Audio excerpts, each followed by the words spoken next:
Some rappers have controversial lyrics. Hi, thanks for watching. So today I'm going to talk about this latest controversy.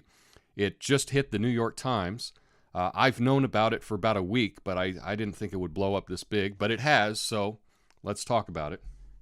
The headline is, Fury in Germany as rap duo with anti-Jewish lyrics get award.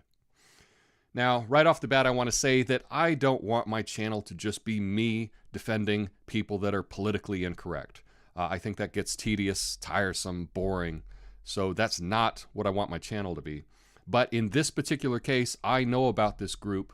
I listen to German rap, and I have this album, so I have an opinion and something to say about it.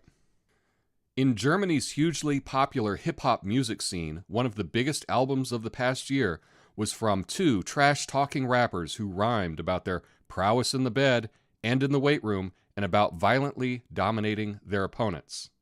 So this pair of rappers, Kollegah and Farid Bang, they are rappers, and they're kind of in the genre of gangster rappers. They're rapping in that tradition of braggadocio, talking about all the women they get, how buff they are, how they'll shoot their enemies in the face, how much they party, and all kinds of things like that. Just the traditional gangster rap style of lyrics. Well, on their latest album, they do have a line in the album, and from the article here, in one song, the pair boast about how their bodies are, quote, more defined than Auschwitz prisoners. Okay. So they make reference to someone in a concentration camp, mainly to talk about how awesome their six-pack abs are.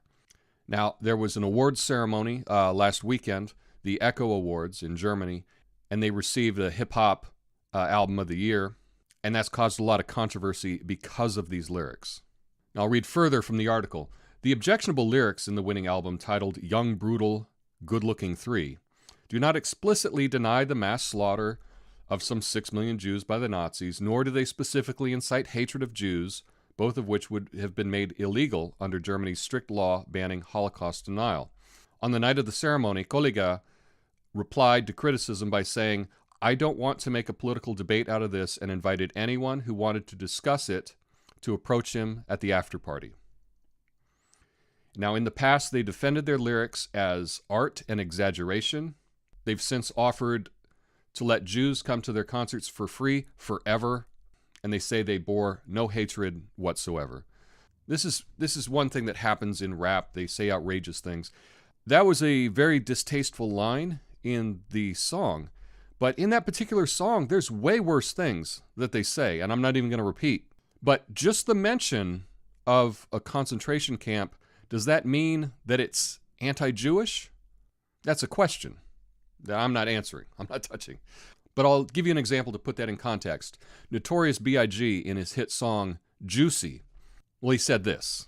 Time to get paid, blow up like the world trade. Now, blowing up like the world trade, does that mean specifically that Biggie Smalls is somehow endorsing terrorism? Or is he just trying to make an analogy that he thinks is clever? If we look at the awards that the song Juicy has got over the years, Ego Trip ranked it number 1 on its hip-hop's greatest singles for the year. Pop, which is a British fashion magazine, ranked it number 1 for their single of the year for 1994. Q magazine ranked Juicy their 9th greatest hip-hop song of all time. Rolling Stone magazine put it in their top 500 songs of all time. Was Notorious B.I.G., Biggie Smalls, was he endorsing terrorism by saying he's, blow up like the world trade? Or was he just making a rhyme? And since this has happened, the duo's record company has donated $125,000 to an effort to combat anti-Semitism in Germany.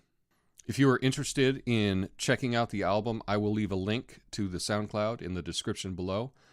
So what do you think? Is this anti-Semitism that must be quashed? Or is this just some rappers that had a politically incorrect rhyme in a song? Let me know in the comments. Peace. You can help me reach my goal of 1,000 subscribers by clicking the like button and subscribing. Thanks.